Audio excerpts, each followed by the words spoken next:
With early voting now over and just days left until the runoff, the campaign for Attorney General is heating up. I am the one candidate in this race that's left that has law enforcement across South Carolina standing with them.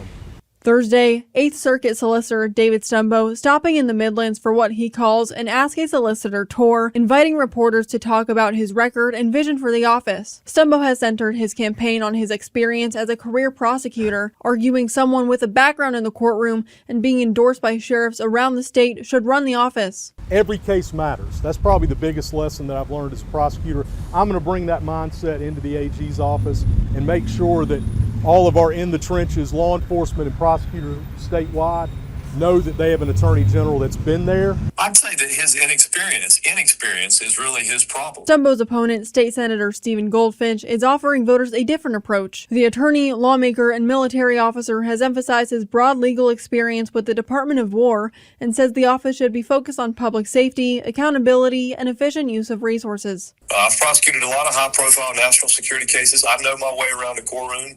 I've tried all kinds of cases, including murder. The contrast in the race has often come down to background and experience. However, some of their priorities do align. I have a large focus on protecting our children in South Carolina. We are going to fight waste, fraud, and abuse that we've seen in our state.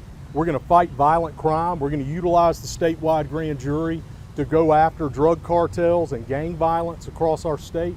And I have the experience to do that. I've done all of that work throughout my career, and I look forward to leading the criminal justice system in that regard. I think we also need a cartel task force. We've got a big problem with cartels in South Carolina, trafficking in humans and in narcotics.